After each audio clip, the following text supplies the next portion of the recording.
다 함께 자리에서 일어나셔서 사도신경 하심으로 신앙 고백함으로 주님 앞에 예배드리겠습니다. 나는 전능하신 아버지 하나님 천재 창조주를 믿습니다. 나는 그의 유일하신 아들 우리 주 예수 그리스도를 믿습니다.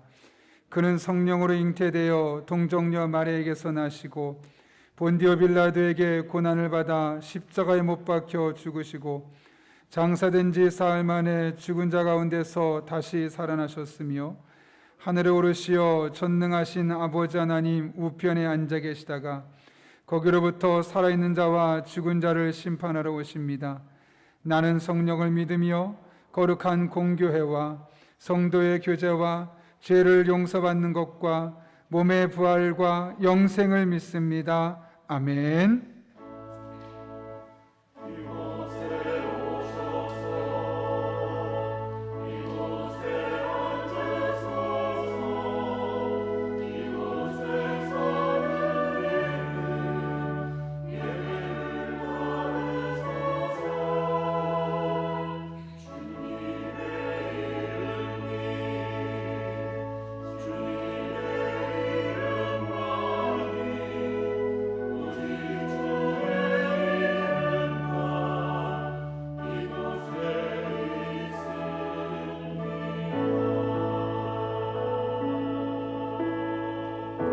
예배를 받기에 합당하신 주님께 경배하며 나아갑시다.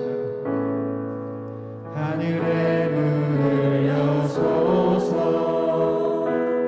이곳을 주목하소서 주를 향한 노래가 꺼지지 않으니 하늘을 열고 보소서 이곳에 임재하소서 주님을 기다립니다. 기도의 향기가 하늘에 닿으니 주여 임재하여 주소서 이곳에 오셔서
자리에 앉으셔서 우리 이 시간 새 찬양으로 같이 하나님의 이름을 높이며 나아가겠습니다. 우리에게 세계를 만드시고 큰 기적을 일으키시는 주님의 이름을 찬양하며 나아가겠습니다.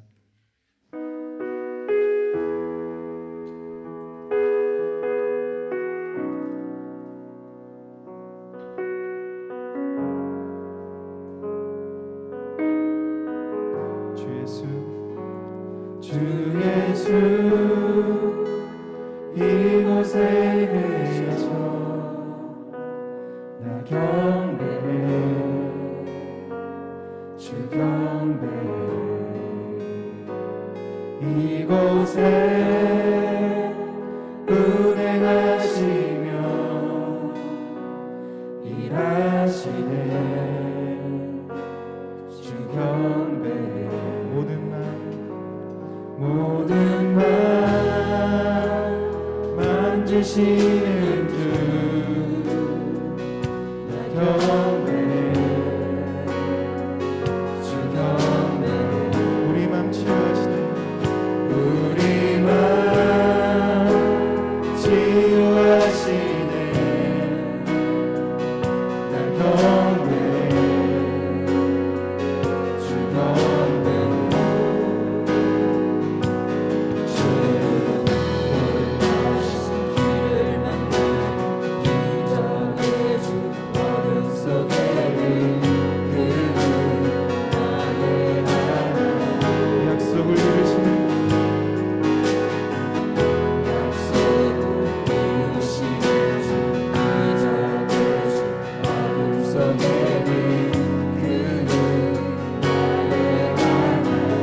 주는 놀라운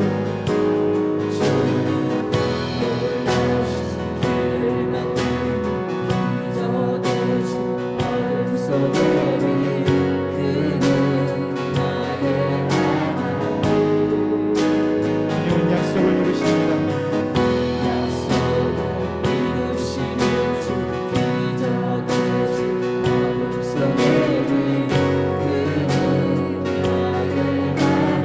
모든 삶 돌이키시며 모든 삶 돌이키시네.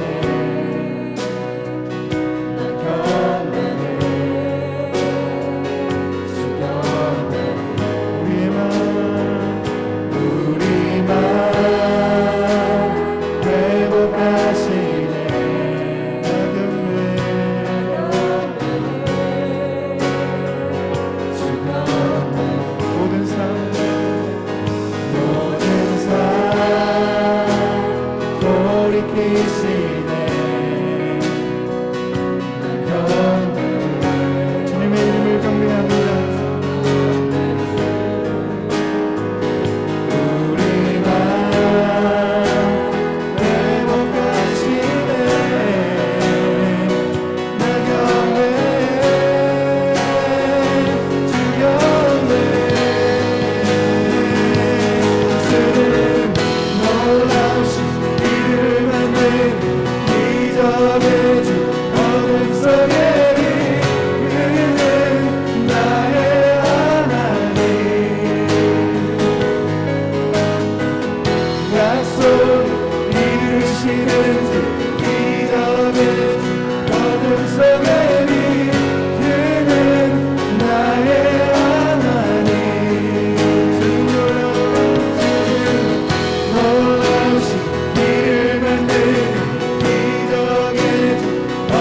속에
살아계신 분이심을 믿으며 고백하며 나아갑니다. 우리 큰 하나님께 영광의 박수로 찬양하며 나아갑시다.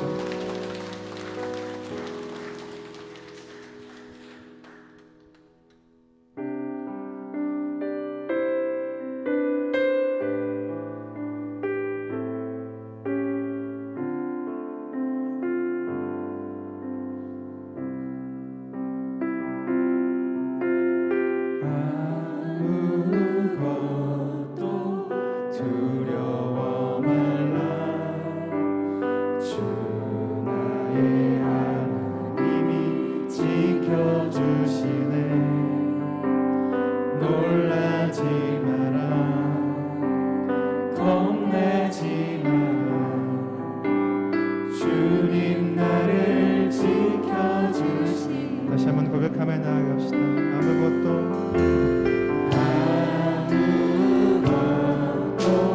두려워 말라. 주 나의 하나님 지켜주시네. 놀라지 마라. 겁내지 마라. 주님 나를 지켜주시네. 내 맘이 힘에 겨워 내 맘이 힘에 겨워 지칠지라도 주님 나를 지켜주시네.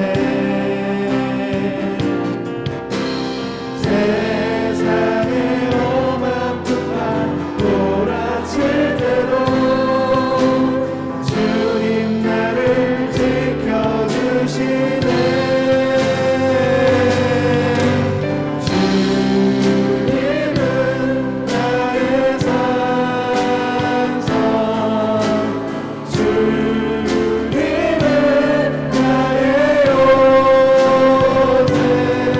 고백하며 나아갑시다. 주님은 나의 산성, 주님은 나의 산, 주님은 나의 요새 되십니다. 주님은 나의 요새, 주님은 나의 소망, 나의 힘이 다시 한번 고백하며 주님은 우리의 산성, 주님은 나의 사랑, 주님은 나의 요새, 주님은 나의 소망, 나의 힘이 되시고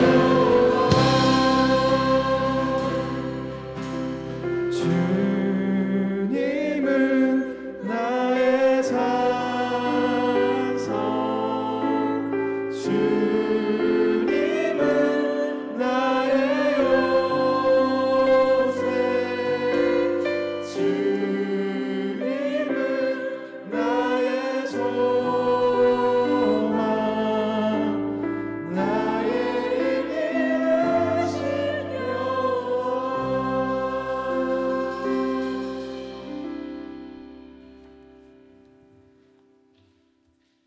인류의 역사와 사람의 생사합을 주장하신 하나님 아버지, 아무 공로 없는 저희들을 지난 한 주간도 여러 시험과 어려운 환경에서 지켜주시다가 건강과 자유 주시어 우리 교회에 나와 예배드리게 하심을 감사드립니다. 또한 온라인으로 예배드리는 현장 속에도 주님 같이하여 주시옵시고 큰 은혜 내려 주시옵소서.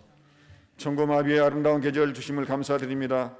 오직 주의 절대적인 은총으로 예수님 십자가 고난과 부활을 믿게 하심으로 의인이라 칭하시고 지옥 형별에서 천국 영생 주심을 영원토록 감사드립니다.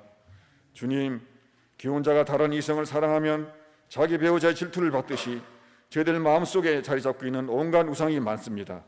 용서하여 주시옵소서. 양다리 걸치지 않고 이 종교 저 종교 혼합이 아닌 길이요 진리요 생명이신 오직 예수 그리스도만 제대로 온전히 섬기게 도와주시옵소서. 하나님 아버지, 저희들 교회에서 하나님께 예배드릴 때처럼 흩어지는 교회로서 바깥에서도 성결과 정직, 선한 사람이 되지 못하였습니다. 우리의 이중 형태와 오진전이 변하지 못한 믿음을 용서하여 주시옵소서. 사도행전 초대교회 및 우리나라 첫 복음이 전파될 때의 신자들처럼 진실되고 정직한 신자들 되도록 새롭게 하여 주시옵소서.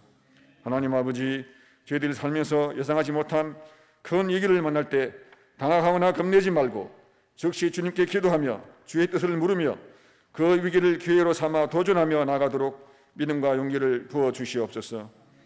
국내 외국인 노동자들에게는 복음의 소식이, 철회장마 북한의 성도들에게는 신앙의 자유를, 특별히 민족 간의 전쟁 중인 A국가, A-국에서 선교 중인 우리 이 선교사님을 보호하여 주시옵소서.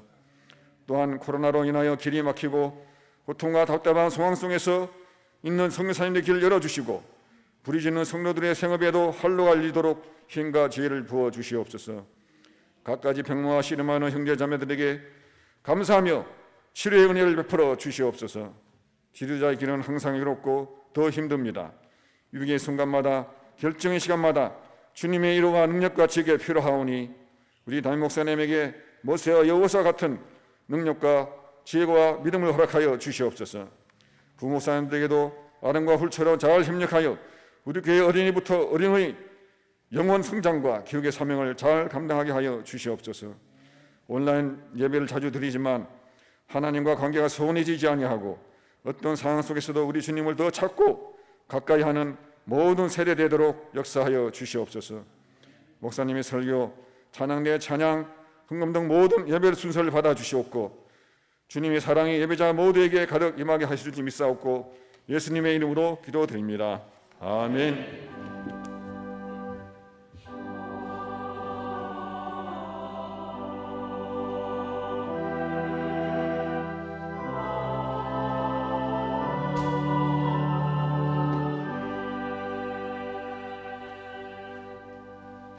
오늘 하나님께서 우리에게 주시는 말씀은 요한계시록 3장 1절부터 6절까지의 말씀, 신약성경 401쪽에 있습니다. 신약성경 401쪽 요한계시록 3장 1절부터 6절까지의 말씀, 하나님의 말씀을 제가 봉독해 올리겠습니다. 사대교회 사자에게 편지하라. 하나님의 7 영과 7 별을 가지신 이가 이르시되 내가 내 행위를 아노니 내가 살았다 하는 이름은 가졌으나 죽은 자로다. 너는 일깨어 그 남은 바 죽게 되온 것을 굳건하게 하라. 내 하나님 앞에 내 행위에 온전한 것을 찾지 못하였노니 그러므로 내가 어떻게 받았으며 어떻게 들었는지 생각하고 지켜 회개하라. 만일 일깨지 아니하면 내가 도둑같이 이르리니 어느 때 내게 이르는지 내가 알지 못하리라. 그러나 사대 그 옷을 더럽히지 아니한 자 몇 명이 내게 있어 흰 옷을 입고 나와 함께 다니리니 그들은 합당한 자인 연고라.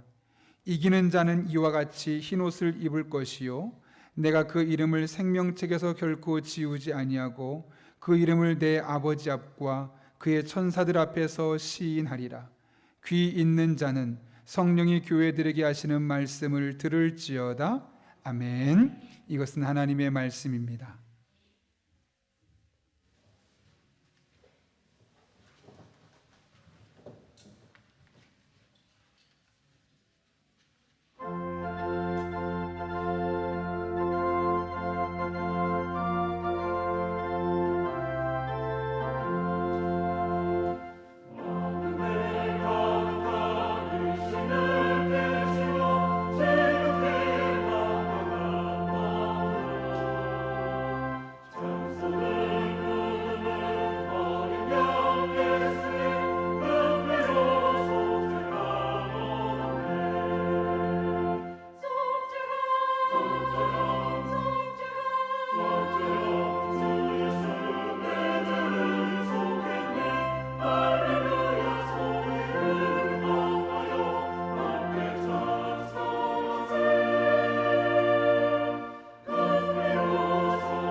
귀한 찬양, 오랜만에 우리 찬양대 선들 박수로 한번 격려하고 또 하나님께 영광 목소 올려드리겠습니다.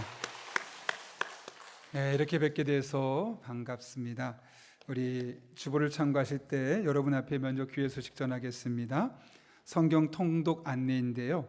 오늘 말라기 1장부터 4장까지 읽으면 내일부터 신약을 일독할 수 있습니다.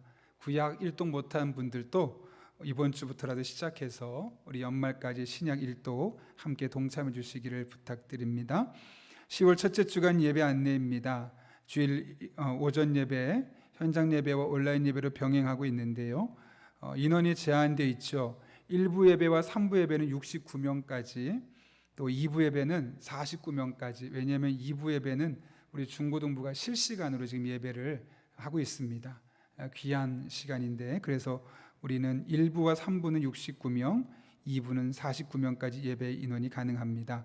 동일하게 화요일에 문자를 보내드릴 테니 거기에 체크해 주시면 다음 주 오실 분들 교회에서 잘 명단 정리해서 예배드릴 수 있도록 섬기도록 하겠습니다. 동일하게 온라인에서 예배 1부, 2부, 3부 정시에 맞춰서 예배드리니 시간을 꼭 엄수해 주시기를 부탁드리고요.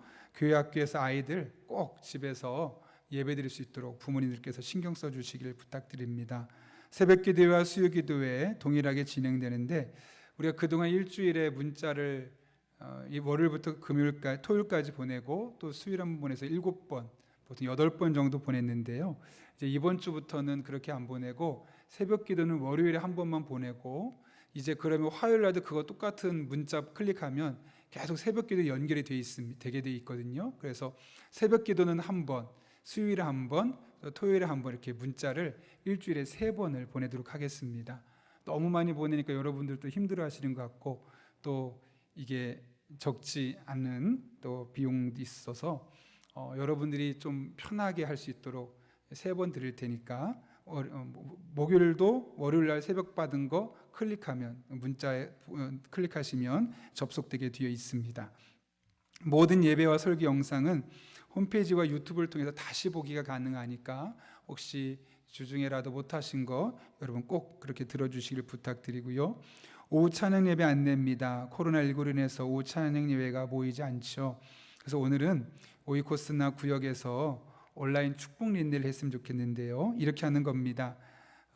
인도자나 구역장이 먼저 하고 그 다음 권찰에게, 그 다음 화면에 나오는 순서대로 만약에 구역장이나 권찰님이 지정해 주면 그렇게 돌아가면 순서대로 하는데요. 이렇게 하는 겁니다. 첫 번째 사람이 누구 집사님 가정에 하나님께서 복 주실 겁니다 하고, 하나님 아버지 누구누구 집사님 가정에 올해 하나님 예비하신 복이 임하게 하여 주옵소서, 예수님의 이름으로 기도합나이다, 아멘. 이렇게 해서 짧게라도 한 명씩 그 다음 사람 이렇게 릴레이로 기도해주고 축복하는 시간을 가졌으면 좋겠습니다. 우리가 대면하기는 쉽지 않지만 이렇게라도 함께 사랑의 교제를 나눌 수 있도록 여러분 적극적인 참여 오이코스와 구역에서 부탁드립니다. 3부 예배 후에 당회 있습니다. 1층 은혜홀에서 있습니다. 예수님의 발자취를 따라가는 마가복음 묵상이 11월 30일을 끝으로 67일 동안으로 진행되고 있는데 여러분 적극적으로 참여해 주시기를 부탁드립니다. 장례 소식입니다. 김순자 집사님의 아버지께서 하나님의 부르심을 받았습니다. 오늘 발인하시게 되는데요. 다음에라도 보시게 되면 여러분 또 사랑으로 견면하고 또 격려해 주시기를 부탁드립니다. 소그룹 사학현황면에 가을 신앙도서 추천이 있는데요. 구원의 확신이라는 존 C. 라일이라는 분이 쓴 책입니다. 문장이 짧게 써졌어서 또 양도 많지 않아서 한 번쯤 읽어볼 만한, 우리가 구원의 확신과 관련해서 여러 가지 질문들을 던지는데 그 각각의 질문들에 대해서 아주 잘 정리가 되어 있습니다.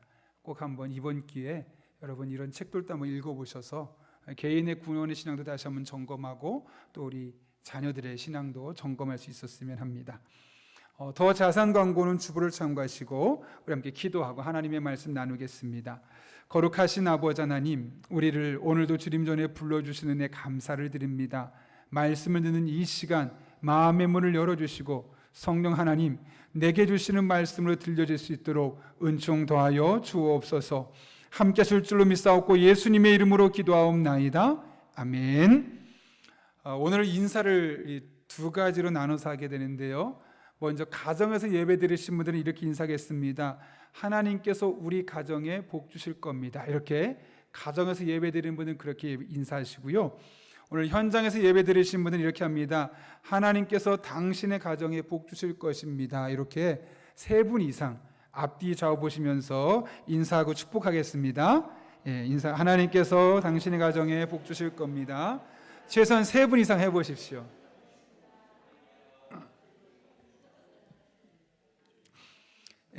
저에게 물 먹을 시간을 주십시오. 오늘 설교 제목이 깨어나십시오라는 제목이죠. 이 설교 제목은 제가 좋아하는 인도의 기독교 천주교 작가인 이 안소니 드멜로라는 분이 쓴 깨어나십시오라는 책에서 따온 제목입니다. 이 책의 내용은 우리의 영성이 보다 깊어지고 더 민감한 영성을 소유하기 위해서 일상의 삶을 어떻게 고민하며 살아가야 할지에 대한 길을 제시하고 있죠. 이 책의 서론 부분에 보면 안소니 드멜로가 스페인에 가서 TV를 보다가 보았던 장면을 기록하고 있는 것이 있습니다. 한 젊은 노신사가 아들의 방에 가서 문을 두드립니다. 아들아, 일어나라. 아버지, 일어나고 싶지 않아요. 조금만 더 잘게요.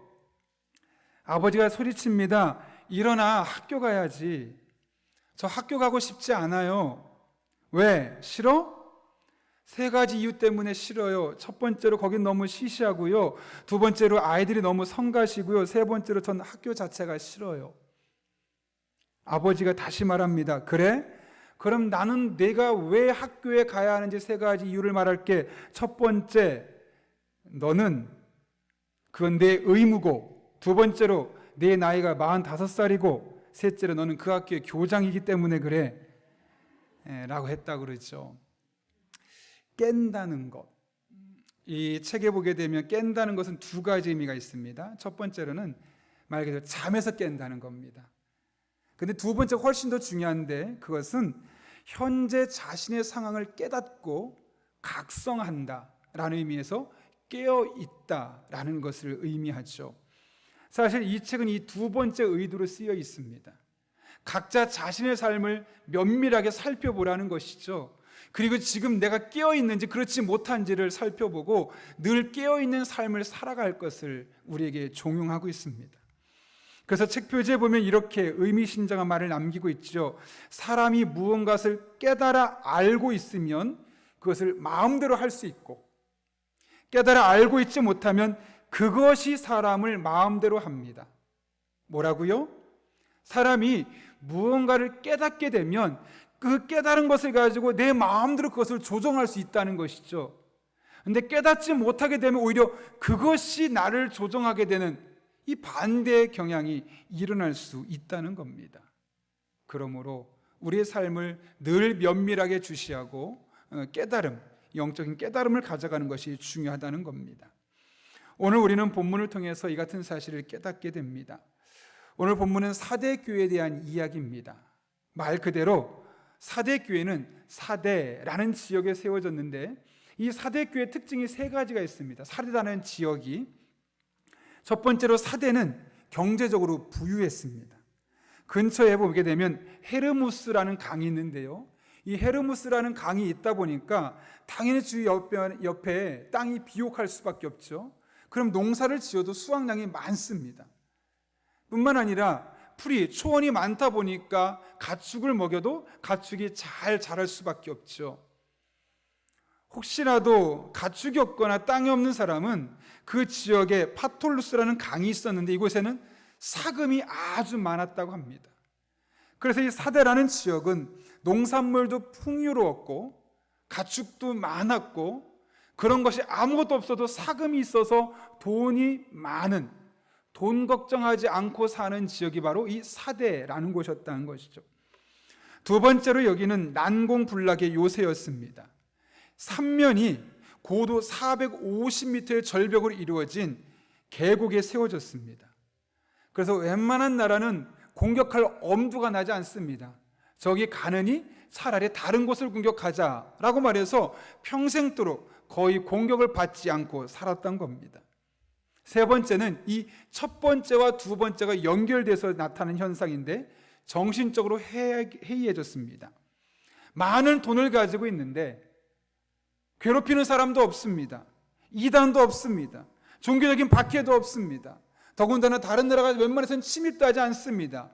마음도 몸도 편안해지기 시작하면서 점점 정신적으로 해이해져 갔습니다.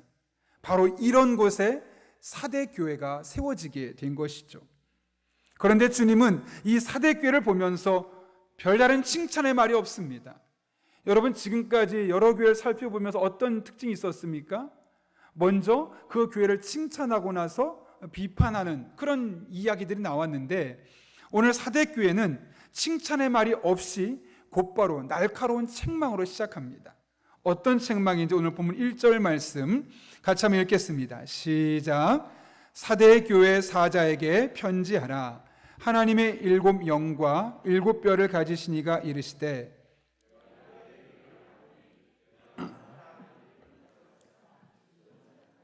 네, 살았다 하는 이름은 가졌으나 죽은 자다. 이 말을 보면 사대교회는 적어도 그 지역에서는 이름만 들어도 알 수 있는 교회였다라는 것을 우리는 짐작할 수 있습니다. 담임 목사의 설교가 유창했고 성도들이 교회에 출석을 잘했을 뿐만 아니라 헌신도가 매우 높았고 그곳에서 드려지는 모든 예배는 열정이 있었습니다. 뿐만 아니라 이 교회 에너지를 밖으로 쏟아부어서 어려운 사람들을 돕는 이런 사회적인 사업까지 자연스럽게 행하게 되었죠. 그러다 보니 성도가 점점점 늘어갑니다. 더군다나 금광이 있어서 부자들도 많고 또한 다양한 측면에서 부유한 상편이 많다 보니까 교회 건물도 최신식으로 크고 세련되게 짓게 되었습니다. 사람들은 그 교회로 모여들게 되었던 것이죠. 이렇게 사대교회는 적어도 사람들이 보기에는 그 지역에서 가장 괜찮은 교회, 건물 외적으로도 또 교인들도 많고 뭔가 열정 있고 에너지가 넘치는 그런 좋은 교회의 모습을 갖추고 있었다는 것이죠. 그런데 바로 그 교회를 보고 주님 뭐라고 말씀하시냐면 죽은 교회다라고 말씀하고 있는 겁니다. 이름으로는 널리 알려져 있었지만, 규모로도 사람들에게 많이 익숙히 알려져 있었지만, 교인들 한 사람 한 사람의 영적 상태를 보았더니 거의 시체와 같았음을 주님이 발견하게 된 겁니다. 그런데 여러분, 이것이 그 교회에 있었던 소수의 인원에 국한된 문제가 아니었다는 것이죠. 4절은 이렇게 선언합니다. 그러나 사대 그 옷을 더럽히지 아니한 자 몇 명이 내게 있어 흰옷을 입고 나와 함께 다니리니 그들은 합당한 자인 연고라. 뭐라고요? 이 사대 교회 주님 보시기에 합당한 1절의 말씀대로 하면 살아있는 교회, 죽어있지 않은 성도들은 몇 명밖에 없었다. 수십 명, 수백 명이 모이는 그 교회 가운데 하나님 보시기에 너는 영원히 살아있어, 너의 영적인 상태는 괜찮아라고 선언된 사람은 몇 명? 채 10명도 되지 않을 정도로 거의 모든 성도들의 영적인 상태가 죽어 있었다라는 것이죠. 겉으로 볼 때는 활기찹니다. 오늘날로 말하면 주일에 많은 사람이 모입니다. 그 교회 큰 교회라고, 시설도 잘 갖췄다고, 정말 좋은 교회라고 젊은 사람들이 막 모여듭니다. 근데 하나님 말씀하십니다. 그 교회 예배가 있고 많은 사람이 모이고 교회 건물이 너무너무 예쁘고 훌륭하지만 죽어 있구나, 영혼이 잠들어 있구나, 영혼이 죽어가고 있구나 라고 주님은 선언하고 계시다는 겁니다. 도대체 어떤 점 때문에 이런 말씀을 하시는 걸까요? 오늘 본문 1절과 2절을 자세히 읽어보면 그 교회 교인들의 일상적인 삶에 문제가 있었음을 보게 되죠. 주님께서는 1절에서 이렇게 말씀하십니다. 내가 내 행위를 아노니, 나는 알고 있어. 네가 했던 행동들을 다 알고 있어 라고 말씀하는 것이죠. 2절에서도 말합니다. 내 하나님 앞에 내 행위에 온전한 것을 찾지 못하였느니. 무슨 말일까요? 겉으로 보기에는 꽤 괜찮은 신앙인처럼 보이고, 겉으로 보기에는 꽤 건강한 교회처럼 보이고, 막 성장해서 좋은 교회처럼 보였지만 알맹이를 보니, 속을 보니, 하나님이 보니 옳지 않은 행동, 교인답지 않은, 교회답지 않은 행동들이 그 교회를 통해서, 그 교인들을 통해서 그 지역사회에 펼쳐지고 있었다는 겁니다. 아마도 교회에서는 열심히 하나님을 섬기고 예배하고 봉사하는 모습이 있었을 겁니다. 그러나 교회 밖에서는 하나님과 전혀 상관없는 사람처럼 이 세상 불의와 타협하고 이 세상 문화에 물들어 있는 그리스도인의 모습을 보게 되었다는 것이죠. 여러분, 우리의 영적인 생명력이 어디에 좌우될까요? 우리가 주일에 나와서 예배드리는 모습, 평상시에 봉사하는 모습, 섬기는 모습, 하나님께 헌금하는 모습, 이런 모습을 하나님 보시고 그래 내 생명은 살아있구나, 너 괜찮은 신앙인이야 라고 말씀하실까요? 그래서 교회도 꽤 크고 예산도 많고 많은 성도 모이면 그래 그게 좋은 교회라고 주님 말씀하실까요? 아니라는 겁니다. 물론 그런 요소들을 무시할 수 없지만 주님께서는 교회 밖에서 예배드리고 난 이후에 일상의 삶에서도 과연 예수 믿는 사람답게 살아가고 있느냐, 그것을 보고 우리의 신앙이 건강한지, 병들었는지, 우리의 영혼이 살아있는지, 우리의 영혼이 죽어있는지를 주님은 판단하신다고 말씀하고 있는 겁니다. 바라기는 저도 여러분도 교회 안에서거나 밖에서거나 언제 어디서 무엇을 하든 예수 그리스도, 그분을 구주로 영접한 자, 하나님을 아버지로 부르는 자로서 부끄럼 없는, 아니 하나님 앞에 영광 올려드리는 그런 복된 삶을 살아가는 저와 여러분 될 수 있기를 예수님의 이름으로 축원합니다. 주님은 사대교회를 향해서 죽은 교회다, 사대교회 교인들을 향해서 너희는 죽었다라고 말씀하셨습니다. 그런데 여러분, 이것은 단순한 책망이 아닙니다. 우리 안타까운 마음으로 다시 일어나기를 바라는 주님의 애절한 마음이 담겨 있는 것이죠. 실제로 원문을 보면 죽은 자로다라는 단어에 에이미라는 단어가 뒤에 붙어 있는데 이것이 현재형으로 사용되어 있습니다. 그러니까 이게 무슨 뜻이냐면 죽었다는 것이 아니라, 과거형이 아니라 너 지금 죽어가고 있어. 완전히 죽은 것이 아니라 지금 죽어가고 있어. 아직 네가 돌이키면 희망이 있어. 이런 메시지를 지금 전하고 있는 것이죠. 그래서 오늘 사대교회 주시는 말씀은 너희는 죽었으니까 끝났어, 이렇게 죽음을 선포하고 장례식을 치르는 말씀이 아니라 오히려 응급실에 데려가서 너희 다시 살아날 수 있어, 이런 희망을 주는 메시지임을 알게 되는 것이죠. 그래서 그 교회가 다시 생명력을 갖게 하기 위해서, 죽어가는 영혼이 다시 소송케 하기 위해서 주님께서 주신 처방전이 오늘 2절에 기록되어 있습니다. 우리 함께 2절 말씀 같이 읽겠습니다. 시작. 너는 일깨어 내 하나님 앞에 내 행위의 온전한 것을 찾지 못하였느니. 여러분, 지금 주님께서 뭐라고 말씀하십니까? 너는 일깨라. 이게 무슨 뜻일까요? 원문을 보게 되면 그레고론, 각성하다, 영어 성경은 wake up, 깨어라, 그대로 있으면 안 돼, 깨어라 라고 번역하고 있습니다. 이게 무슨 말일까요, 여러분? 지금 사대교회 성도들이 영적으로 잠들어 있다는 것이죠. 더 큰 문제가 무엇인지 아십니까? 영적으로 죽어가고 있는데, 영적으로 잠들어가고 있는데 지금 자신은 죽어가고 있다는 사실을 전혀 눈치채지 못하고 있다는 겁니다. 그래서 주님께서 말씀하십니다. 깨어나라, 각성하라, wake up. 그냥 두면 끝나는 거야. 이대로 가면 너 죽어버려. 이대로 가면 다시 일어나기 힘들어. 지금이라도 일어서야 돼. 여러분, 그런데 왜 이렇게까지 주님께서 말씀하시는 걸까요? 여러분, 혹시 삼손의 이야기를 기억하십니까? 삼손은 나실인입니다. 하나님 앞에 기름 부음 받고 선택받은 자로서 평생을 입에 독주를 대지 말아야 되고 머리를 깎지 말도록 되어 있습니다.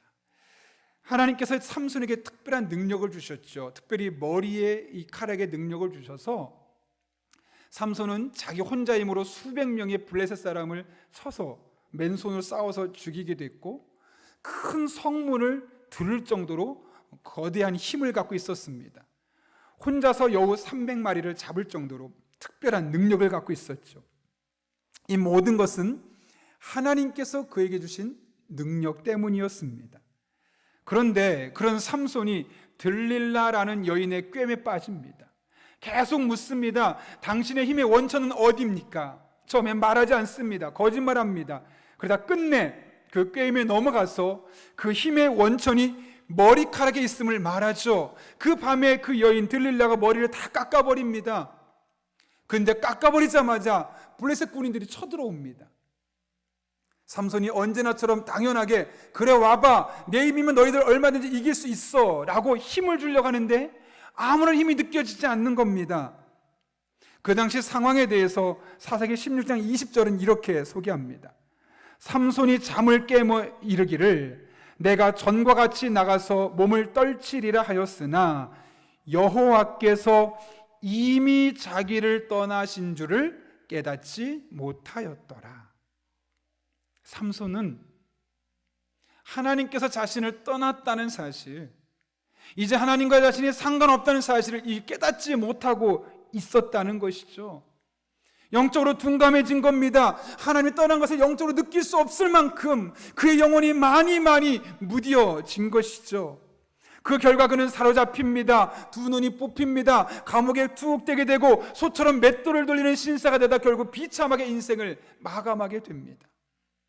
영적으로 잠들어 있는 자의 결말을 너무나 선명하게 보여주고 있는 것이죠.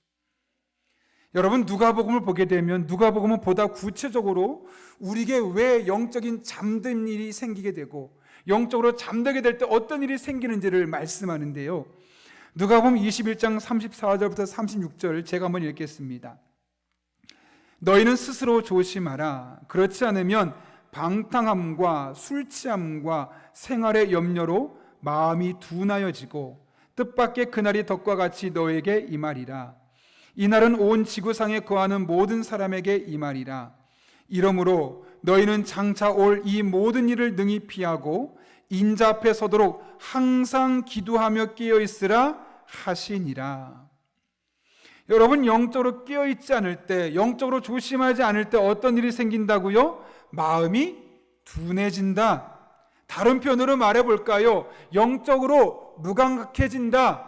내 지금 영혼의 상태가 하나님과 좋은 관계를 맺고 있는지, 하나님과 뭔가 관계가 어색한지 알아채지 못한다는 겁니다. 교회에 온다고 전부가 아니라 교회에 왔음에도 불구하고 영적으로 하나님과 긴밀한 소통을 하며 영적인 교제가 충분한 사람이 있는 반면 왔음에도 불구하고 성전 뜰만 밟고 가는 영적으로 죽어있는 사람이 있을 수 있는데, 영적으로 깨어있지 않게 되어지면 이 마음이 둔해져서 영적으로 무감각해져서 하나님과의 관계의 깊이를 가늠할 수 없다는 것이죠. 마치 나병 환자가 고통을 느끼지 못하는 것처럼 자기 현재 영적 상태를 체크할 수 없기 때문에 어떤 노력을 해야 될지를 알아갈 수 없는 겁니다.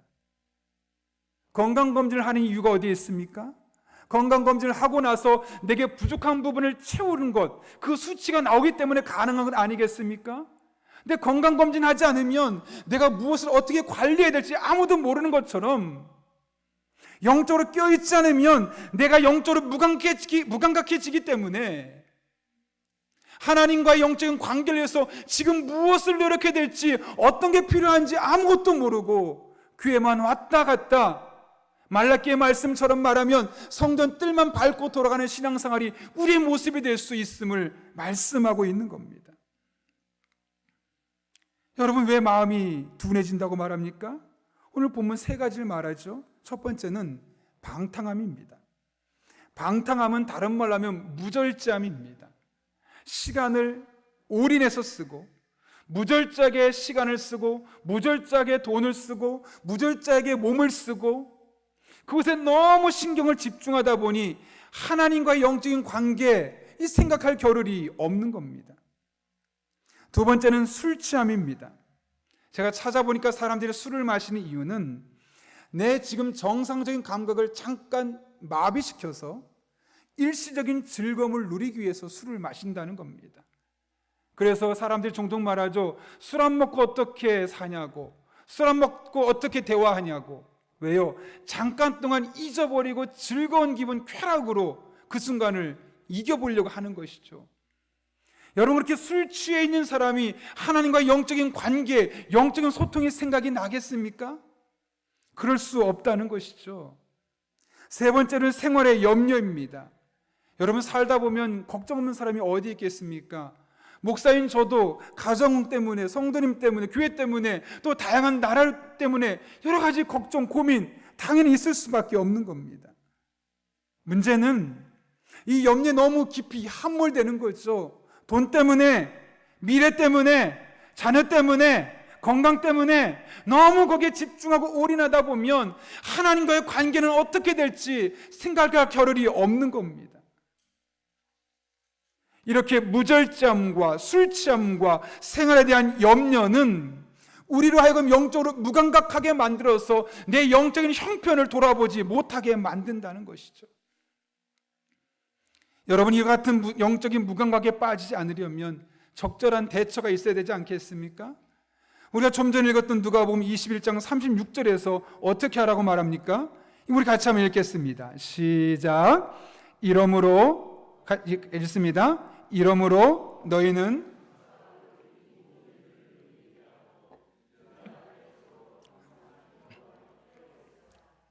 어떻게 하라고요? 깨어 있는데 어떻게 깨어 있다고요? 항상 기도하며 깨어 있어라. 무절제하지 않길 원한다면, 술 취하는 것으로 문제 해결하지 않길 원한다면, 생활에 대한 염려에서 벗어나고 싶다면 어떻게 하라고요?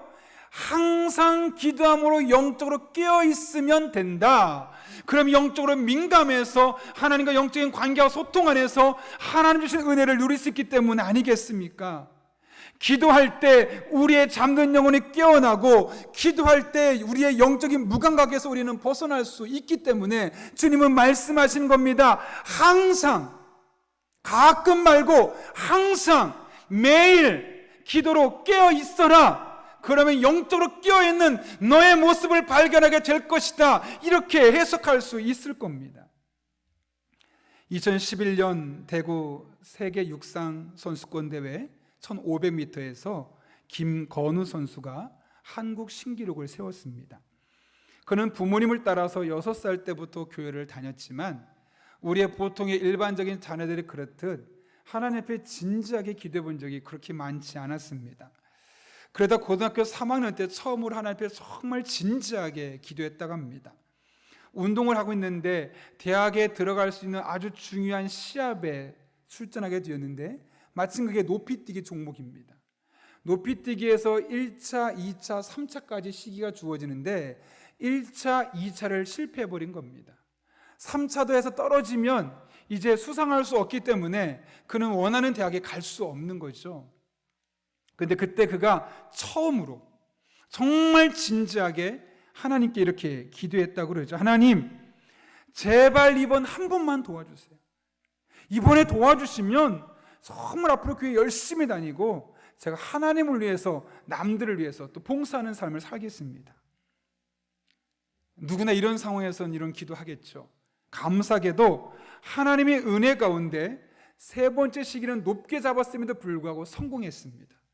그래서 고등학교에서 가장 높은 고등학교 신기록을 세우게 되었고, 원하는 대학에 진학했을 뿐만 아니라 몇 년 뒤인 2006년도 아시안게임에 나가서 동메달도 따게 되었죠. 문제는 그 뒤입니다.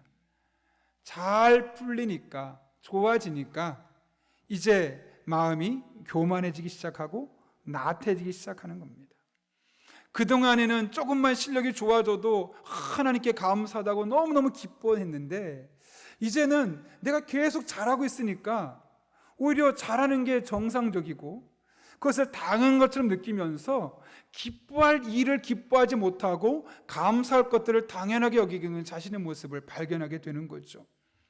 그러다 보니 여러분, 열심히 운동하겠습니까? 나태해지게 되어 있죠. 삶의 자세도 또 신앙생활도 나태해지게 되는 겁니다. 몸의 밸런스가 무너졌습니다. 결국 몸에 2007년도인데요. 족저근막염이라는 병이 생겨서 2년 동안 제대로 훈련을 할 수 없었다고 합니다. 여러분, 2년 동안 운동선수가 운동을 못하면 거의 재기하는 것이 불가능하다고 말할 정도로 쉽지 않은 상황입니다. 완전히 마음이 무너져 내렸습니다. 좀 요즘 표현을 쓰면 멘탈이 무너졌습니다. 그런데 그때 장미란 선수가 찾아와서 나랑 함께 찬양하자, 나랑 함께 기도하고 하나님 붙들자. 그래서 그때부터 두 사람이 예배 때마다 찬양을 인도하기 시작했다는 거죠. 찬양을 하며 가사가 하나하나 고백으로 들려지기 시작하고, 그렇게 내가 잘 나갈 때는, 내가 성공적인 시간을 보낼 때는 그 가사들이 나에게 별로 감동이 없었는데, 그 인생의 저 아래에서 해도 안 될 것 같고 이대로 끝나고 은퇴할 것 같은 바로 그때는 그 찬양 가사 하나하나가 마치 내게 하나님이 말씀하는 것처럼 느껴지고, 그러면서 점점점 기도가 회복되고 마침내 영적으로 회복되게 되었던 것이죠. 이후그는 2010년 광저우 아시안게임에서 은메달을 땁니다. 기도하면서 영적으로 회복되면서 몸도 회복되고 마음도 회복되고 그렇게 최고의 성적을 낼 수 있었던 겁니다. 당시의 사진을 잠깐 봤는데요, 막 달려들어가서 엎드려서 사람을 끌어안는 것이 아니라 하나님 앞에 기도하고 있는 모습을 보았습니다. 왜 그랬을까요?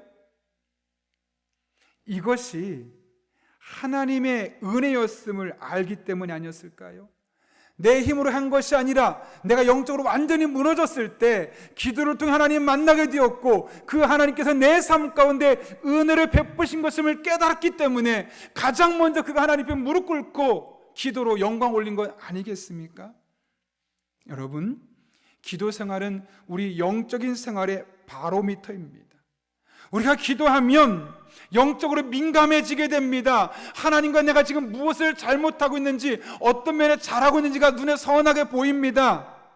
그러나 기도를 멈추는 순간 우리의 영적인 레이더가 멈춰버리게 되고, 그 순간부터는 하나님과 나의 사이관계가 깜깜한 안개가 낀 것처럼 아무것도 보이지 않는 겁니다. 그리고 그 뒤부터는 무슨 일을 해도 마음이 답답하고 일이 꼬일 수밖에 없는 것이죠.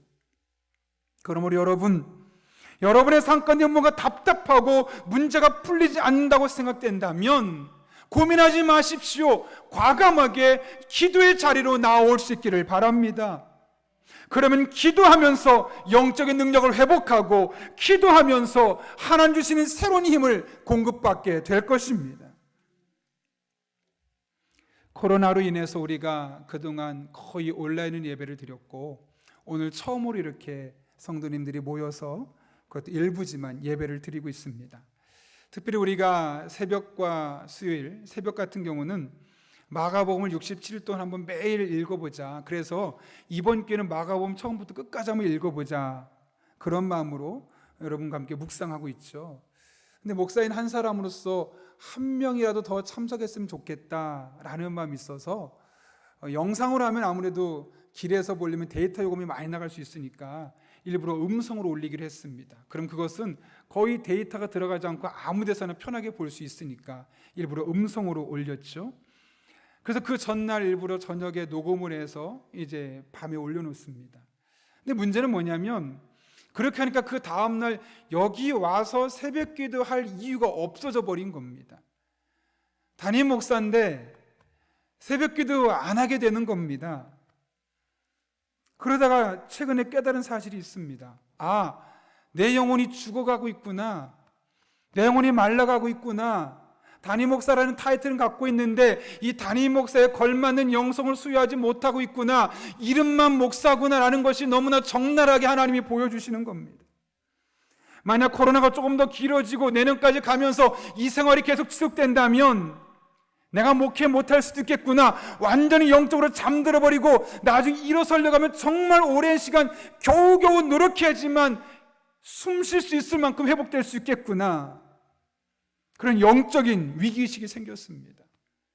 몸은 편한데, 시간은 여유가 생겼는데 영혼이 말라가는 것이 느껴집니다. 하나님을 생각해도 마음에 감동이 없습니다. 성경책을 별로 읽고 싶어지지 않습니다. 기도 시작하려도 기도가 잘 되지 않는 겁니다. 누가요? 담임 목사인 제가요. 이런 영적인 위기의식이 있어서 이번 주 교역자들과 어제 회의를 하면서 이대로 가면 안 되겠다 싶어서 교역자들과 우리가 실시간으로 여기서 하자 했지만, 그렇게 하게 되면 아무래도 영상이 여러분이 다시 제공되다 보면 못 듣는 분이 있을 테니까 동일하게 음성을 우리가 전날 녹음을 하지만, 교역자들만은 새벽 5시 반에 나와서 우리끼리라도 기도하자. 우리의 영혼이 죽으면 우리 교회학교 아이들의 영혼이 죽고, 우리 영혼이 죽으면 우리 교우들의 영혼이 죽을 수 있는데 우리가 그러면 안 되지, 우리 영혼부터 살리자라는 마음으로 우리가 새벽 기도하자 얘기를 했더니, 오히려 저보다 목사님도 환영하면서 목사님 그렇게 하자고 5시 반에 나와서 우리가 일주일 동안 개인을 위해서 기도하고 교회를 위해서 기도하고 성도를 위해 기도해서 코로나 상황 속에서 우리 성도들의 믿음이 흔들리지 않고 이 상황 가운데도 하나님을 조금 더 바라볼 수 있게 하자, 그런 마음으로 5시 30분에 나와서 1시간 정도 기도하고 가기로 어제 교역자들과 함께 이야기를 나눴습니다. 기도가 잠들어 있는 영혼을 깨우고, 기도가 우리의 영혼을 새롭게 하며, 기도가 우리 인생의 답답한 문제를 풀어가는 가장 중요한, 가장 효율적인, 가장 강력한 도구임을 깨달았기 때문에 그런 일이 나오게 된 것이죠. 그런데 여러분, 이것이 비단 목회자인 저희들에게만 해당되는 이야기일까요? 그렇게 생각하십니까? 아니죠. 여러분들도 마찬가지입니다. 여러분 기도하지 않으면 여러분 영혼 죽어갑니다. 기도하지 않으면 여러분 영혼 말라갑니다. 물론 여러분 바쁜 거 압니다. 여러 가지 해야 할 거 많은 거 압니다. 그런데 바쁘다고 해서 기도하지 않으면, 할 일 많다고 해서 기도하지 않으면 겉으로는 많은 일을 한 것처럼 보이겠지만 실제로 겉으로는 많은 일을 해놓으시겠지만 여러분의 영혼은 썩어가고 있고 여러분의 영혼은 죽어가고 있고 살았다는 이름은 있지만 실상은 죽은 자가 될 수밖에 없는 겁니다. 그러므로 여러분, 우리가 예전처럼 새벽에 모이고 수요일에 모여서 기도할 수 없을지라도 기도하기를 쉬지 마십시오. 매일매일 새벽마다 올라오는 이 마가복음의 말씀을 듣고 묵상하며 그 말씀을 붙들고 하나님 앞에 간절한 마음으로 기도해 보십시오. 여러분의 무너졌던, 여러분의 식었던, 여러분의 죽어가던 영혼이 다시 살아나는 것을 경험하게 될 것입니다. 여러분의 삶에 하나님의 능력이 스며드는 것을 경험하게 될 것입니다. 여러분의 삶 가운데 일하고 계신 하나님의 큰 오른손을 경험하게 될 것입니다. 바라기는 이와 같은 사실을 가슴 깊이 새기고 우리가 다시 내일부터 적어도 마가복음 끝나는 그날까지 매일매일 하나님의 말씀을 붙들고 우리의 영혼이 살아나기를, 우리의 영혼이 더 이상 무너지지 않기를, 그리고 우리의 삶 가운데, 우리의 영혼 가운데 하나님의 은혜와 하나님의 임재와 하나님의 살아계심이 경험되기를 함께 기도할 수 있기를 바랍니다. 반드시 하나님께서 여러분 한 분 한 분을 기도 가운데 만나 주실 것입니다. 예비된 은혜를 허락해 주실 것입니다. 모두 이 은혜를 누릴 수 있기를 예수님의 이름으로 축원합니다. 함께 기도하겠습니다.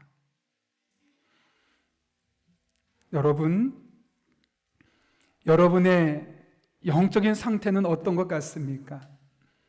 건강하십니까? 아니면 그저 그렇습니까? 아니면 너무나 빈약해서 죽어가고 있습니까? 현실을 직시해야 합니다. 겉으로 열심히 하기 때문에 괜찮은 것이 아니라 정말 내 영혼을 점검해 봐야 됩니다. 살았다는 이름은 가졌지만 죽어가고 있는 영혼은 아닌지, 혹시 그렇다면 여러분 내일부터 기도해야 합니다.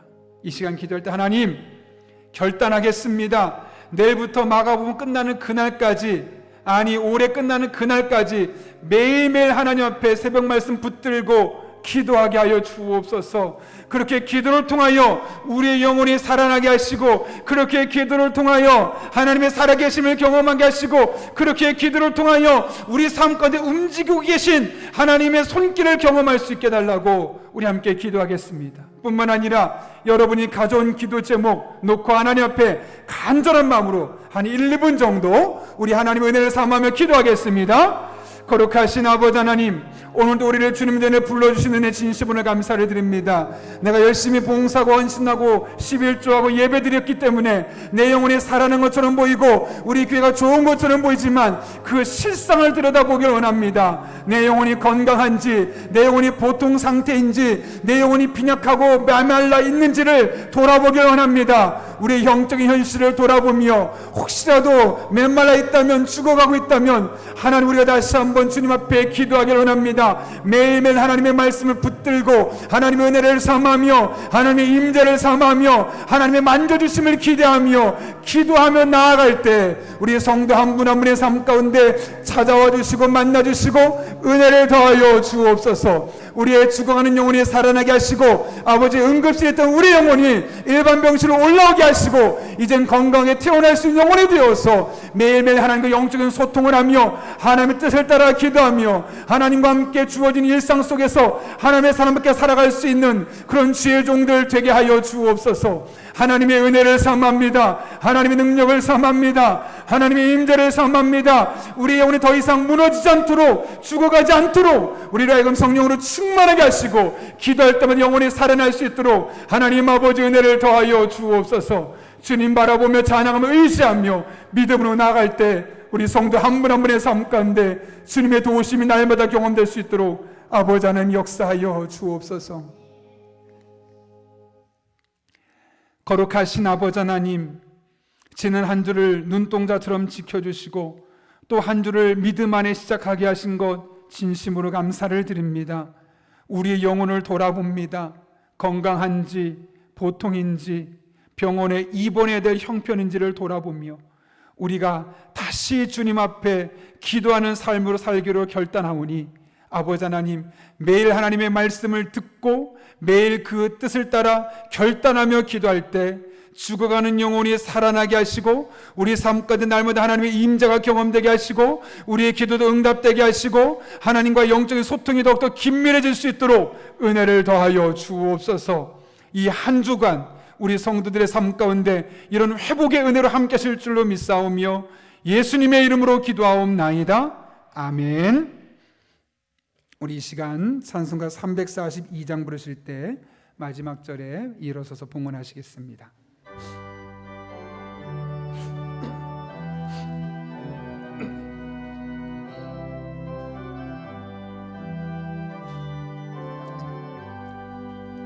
너 시험을 당해 죄 짓지 말고 너 용기를 다해 곧 물리쳐라. 너 시험을 이겨 새 힘을 얻고 주 예수를 믿어 늘 승리하라. 우리 구주의 힘과 그의 위로를 빌라. 주님 내 편에 서서 항상 도우시리. 내 친구를 삼가 잘 선택하고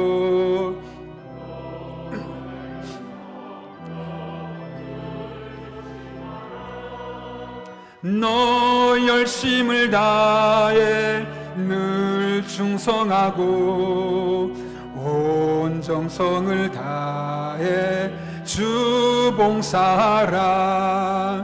우리 구주의 힘과 그의 위로를 빌라. 주님 내 편에 서서 항상 도우시리. 잘 이기는 자는 상 받으리니. 가정에서 예배 드리시는 분들은 이 시간 예비한 예물을 주님 앞에 정성껏 드리겠습니다.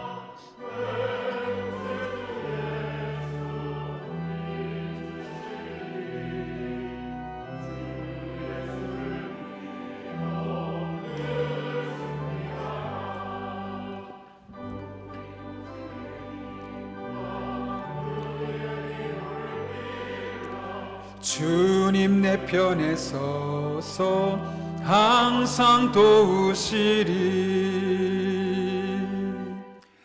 거룩하신 아버지 하나님, 지난 한 주간도 우리가 이 험한 세상을 살아가며 여러 가지 유혹과 시험이 있었지만 죄 짓지 않고 새 힘을 얻어 예수님의 이름으로 승리케 하시고 오늘 이렇게 주님 앞에 나와 예배드리게 하신 은혜 진심으로 감사를 드립니다.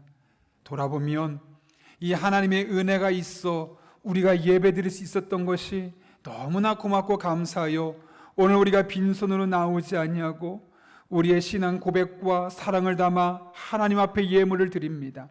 11조로 감사헌금으로 건축헌금, 사회봉사헌금, 선교헌금, 제목헌금, 새벽헌금으로 드린 손길들이 있습니다. 주님께서 일일이 손길을 기억하여 주시옵고 더욱더 풍성한 것으로 갚아주시는 복된 한 주간 되게 하여 주옵소서. 아버지 하나님, 우리 성도님들을 위해서 간절한 마음으로 기도합니다. 온라인으로 예배를 드리든 현장에 나와 예배를 드리든 한 하나님께서 성령으로 충만하게 인도해 주셔서 찬송 가사가, 기도 한 단어가, 말씀 한 구절이 우리의 마음을 움직이게 하시고 그렇게 한 주를 살아갈 은혜를 공급받고 삶의 자리로 나아갈 수 있도록 합력하여 선을 이루어 주옵소서. 오늘 우리가 믿음으로 드린 예물들이 오롯이 하나님의 영광과 하나님의 나라를 위해 쓰여지길 원합니다. 우리에게 영적인 지혜를 주시고 분별력을 더해 주셔서 낭비됨 없게 하시고 하나님 기뻐하신 일에 온전히 사용할 수 있도록 주님 역사하여 주옵소서. 아버지 하나님, 우리 성도님들 또 치열한 영적 전투 현장으로 나아갑니다. 그 현장에 주님께서 친히 동행하여 주시되 때를 따라 돕는 은혜로 힘을 주옵소서, 능력을 주옵소서, 지혜를 주옵소서, 만남의 복을 주옵소서, 악한 영이 떠나가게 하여 주시고 환경을 바꿔준 놀라운 은혜가 임하게 하여 주옵소서. 그래야 이 한 주를 보내고 하나님 만난 의의 고백과 감사의 마음으로 다음 주에 더 큰 예배를, 더 감격스러운 예배를 드릴 수 있도록 우리 성도 한 분 한 분의 삶 가운데 순간순간마다 분초마다 능력으로 역사하여 주옵소서. 함께 하실 줄로 믿사옵고 지금은 우리 주 예수 그리스도의 은혜와 하나님 아버지의 변함없는 사랑과 성령님의 역사하심이 오늘 주신 말씀 붙들고 깨어있는 영성을 위하여 늘 기도하며 살기로 결단하는 이 자리에 머리 숙인 한 영혼 위에 이들의 답답한 삶의 문제 가운데 우리 교회와 나라와 민족, 북한 땅과 온 세계 열방 가운데 이제부터 영원토록 함께 하시옵기를 간절히 축원하옵나이다. 아멘.